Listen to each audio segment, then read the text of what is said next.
This week, I got a rare inside look at AIPAC, the American Israel Public Affairs Committee.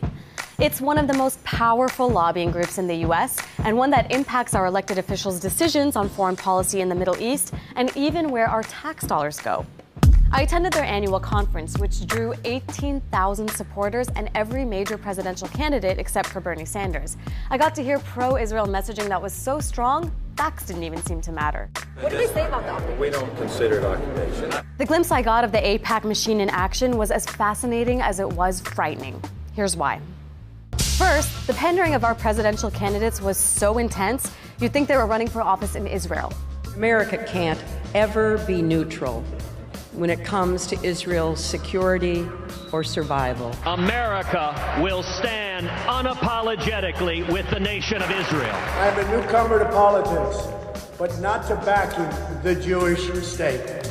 Even though he previously said he would be neutral on the question of Israel and Palestine, Trump totally flipped the script at AIPAC and basically regurgitated their talking points.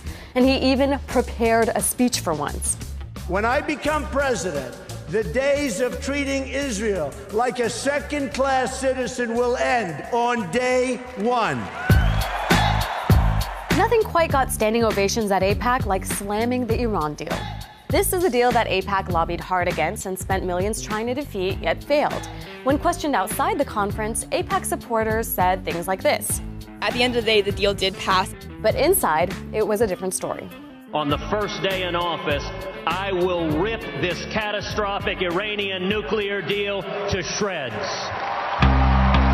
Another popular way to rally the crowd was by dehumanizing Palestinians and blaming them for the absence of peace. Palestinian children are raised in a culture that glorifies martyrdom and the willingness to die in the pursuit of killing or maiming Israelis. What I didn't hear was basic context, like the fact that Israel has kept more than 4 million Palestinians under a military occupation for decades, or that Israel continues expanding settlements on Palestinian land in violation of international law and long-standing U.S. policy. Those realities weren't criticized as major impediments to peace at all. Attendees kept saying they supported peace between Israelis and Palestinians, but strangely weren't really ready to talk about Israel's actions in the region. Lastly, AIPAC's 3-day conference ended with a massive lobbying effort. Literally hundreds of Americans were bused to Capitol Hill to urge their elected officials to keep supporting Israel. Our purpose is to talk about Israel. Nothing specific to your communities there. Nothing specific to our communities. Even high schoolers were assigned AIPAC talking points. AIPAC had its 3 goals. So personally, I'm talking on the first topic, which is about Iranian aggressions.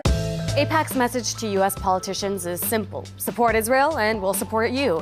And like other strong lobbies, they're effective. The U.S. gives Israel more than $3 billion of military aid each year, which Israel uses to advance its interests, even when they contradict our own.